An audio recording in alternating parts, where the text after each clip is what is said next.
เอาไอ้เป็นงามผม ลงมากระด้านนั้นเลยเนาะโบกี้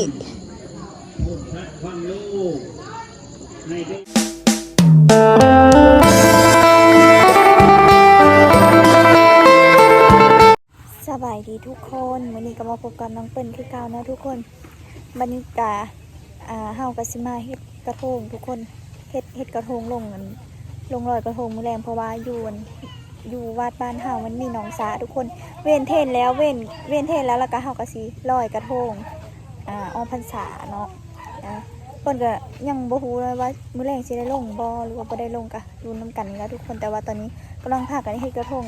เบิ่นกับหลานก็สิพากันไปเอาดอกไม้ก่อนทุกคนไปเอาอยู่เฮิรนลุงอยู่บ้านนาเดอร์พู่นแหละบ้านนาเดอร์กับบ้านเมืองแต้น่ะมันเป็น2บ้านแต่ว่าเขาเจ้าโฮมเป็นบ้านเดียวกันแต่ว่าเฮาสิไปเอาอยู่บ้านนาเดอร์บ้านเซานิวอะไรทุกคน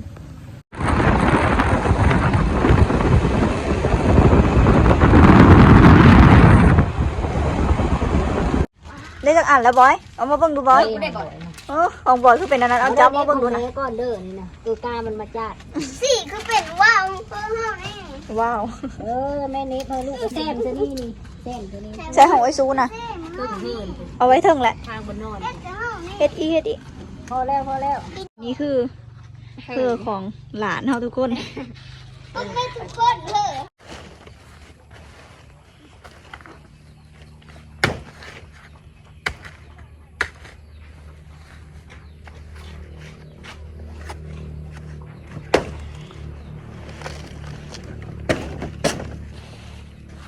เอาไปโกยใหม่ก่อนตัวแม่เขาเอาไปมันเบิดแล้วทุกคนก็เลยมาเอาใหม่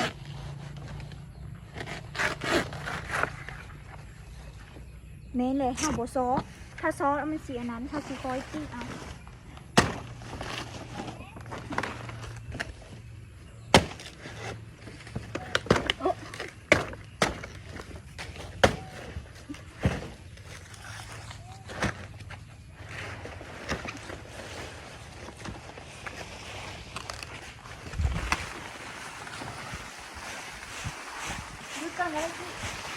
ซื้อกันนะ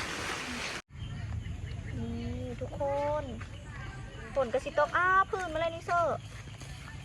สีพื้นมาเลยนี่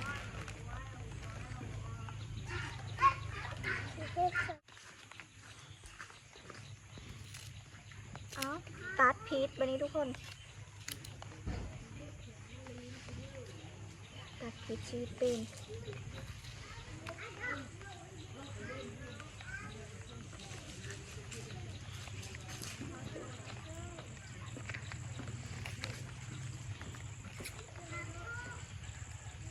อันนี้ก็เริ่มตัดเลยนะ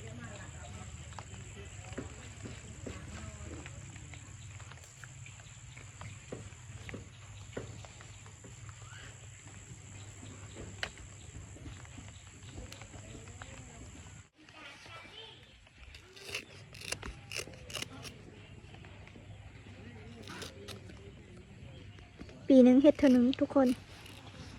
กระทงบ่มีครูก็ลอยได้จ้า กระทงบนักนะกระทง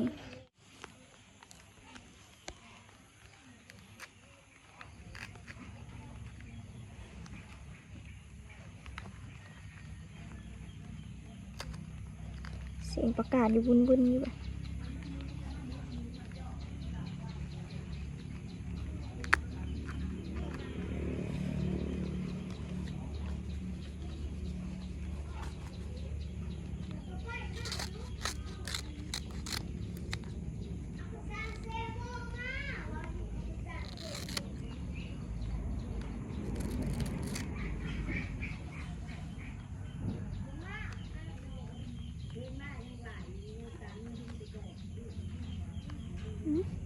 เอาพิษแล้วบ่วันนี้บ่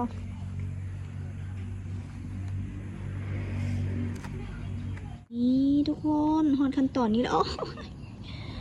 ยังเหลืออีกขั้นตอนหนึ่งแล้วก็ใส่ดอกไม้แล้วก็แล้วทุกคนจนค่ำจนมืดแล้วทุกคนยังบ่แล้วอยู่กระทงนะต้องเฮ็ดให้พรีเมียมที่สุดค่ะต้องสวย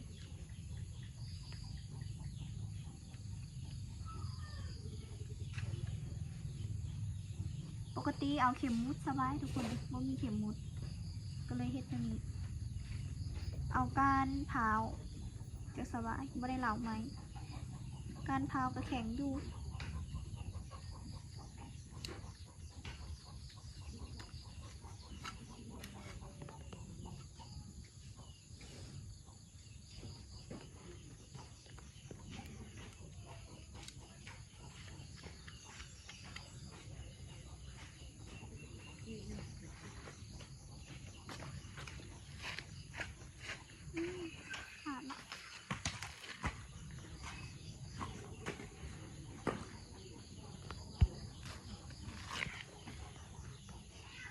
ว่าง่ายก็บ่ได้ง่ายทุกคนได้เห็ดโดนเติบ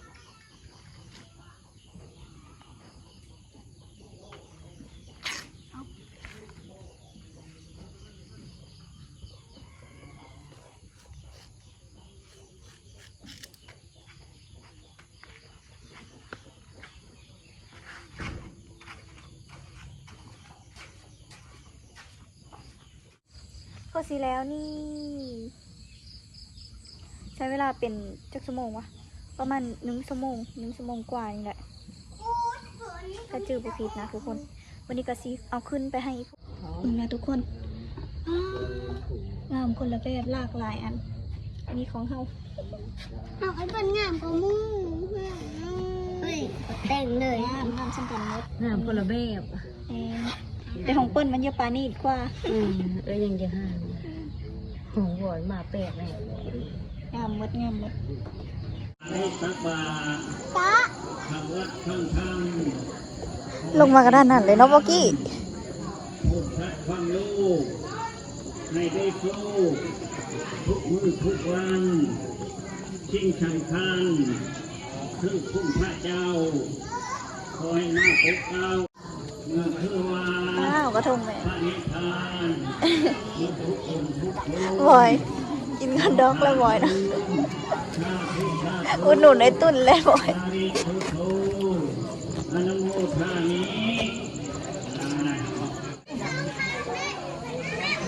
มาปั่นเท่านี้บอสแม่ใต้ใส่อันนี้พอแม่ใต้ใส่อันนี้ก่อนจากใต้ถูกใต้ใส่นี้ให้มันไฟก่อน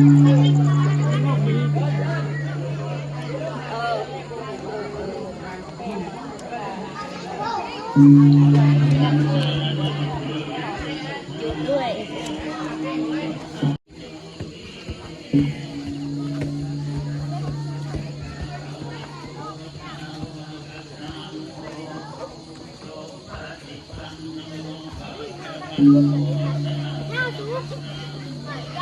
โตตาวะโตอานิจิปะนิปันโนภะคะวะโตสาวะโตสังโฆอานิจังตาลิปุตตังภานิสัทธะสุริ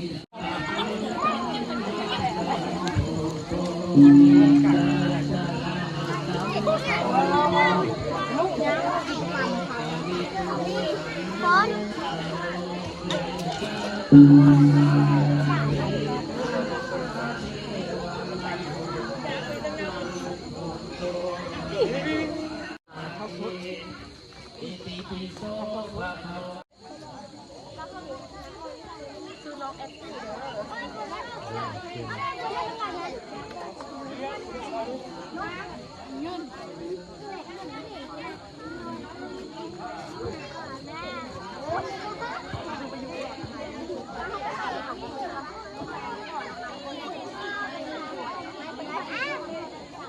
นับเด้อมาเด้อทุกคนไม่คนมันจำอยู่ห้องนี้เถอะจำอยู่ได้หมด ไปไหว้พระฮักทีมตั้งมาทานของคุณคนทักนักเทศนาโมในการพายต้นพายจุกัน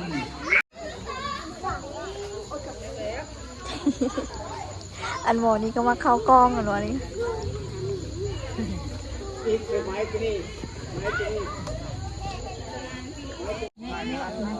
่มันโบกโคตรนี่นี่ไม่เสร็จนี่นะแม่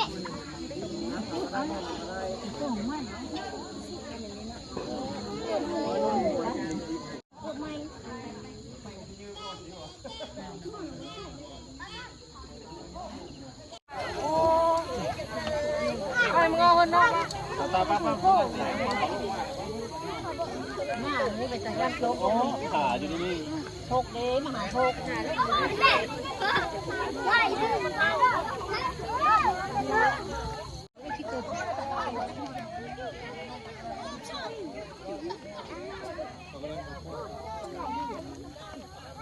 เฮ้ยเพื่อนน่ะกระทงขนาด บ่ไปซ้ำอยู่บนเก้า บ่มีทุกคนเลย บ่มีแล้ว ไปน้ำกัน